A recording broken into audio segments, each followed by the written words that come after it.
the thing I'm most proud of are those individuals that I've got right now that were in the chapter that are now teaching, because I watch them and I see them at different things and they're doing the stuff that we did then.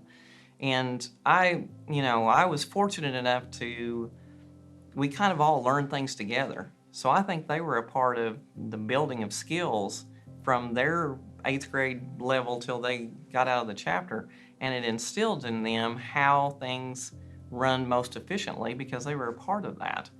But those individuals, and just basically a lot of my kids that are, now out and doing other things, that's the thing that makes me the happiest, or that I am the most proud of. I don't care if you teach school or if you work at a gas station or if you're a doctor or whatever. If you do not have that motivation to be above and beyond of what you're doing, you're not going to be successful in whatever. Teaching gets that bad rap of things about, everybody's, can somewhat be substandard and still teach.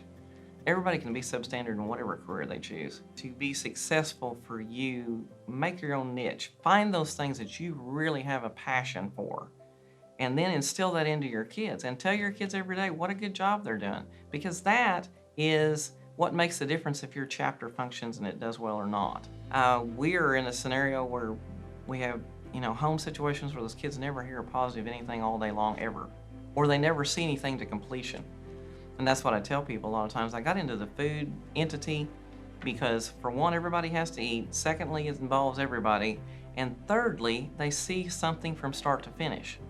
So whatever you do for your classes, your projects, your students, whatever, make sure there's completion, make sure there's some success in it or a learning situation from that. But give it your 100%. Don't slack. If I have to say a favorite memory, it was my first county fair. I was pulling a trailer. I was going to have to back up to where they unloaded the pigs, and everybody lined up on the fence to see if I could get that done. Well, this isn't my first rodeo. I have hauled stuff for many years. I just put it in there and I stuck it right in there, and everybody just kind of shook their head and walked off. When you're 52 and you're female and you're starting a new career where there's lots of people think they know a lot more than you do, you got to kind of prove your deal there. But it all worked out well. Starting a new business, and so there's lots of things I'm looking forward to that. I want to get my restaurant on diners, drive-ins, and dives. Everybody call that in because we need that to happen. It's one of those things that I enjoy people, and I love people through food. So it's a great matchup there for me to continue this food business that I've got going. By doing the caterings, I get to go to lots of people's big events, like their weddings or their company parties or those kind of things. But, I get to be with people, and I get to enjoy those friendships and things, as well as providing something for them. I also look at it that I can kick something back into my community. I want people to know where Bonita, Oklahoma is. I want to be a part of that growth of that community.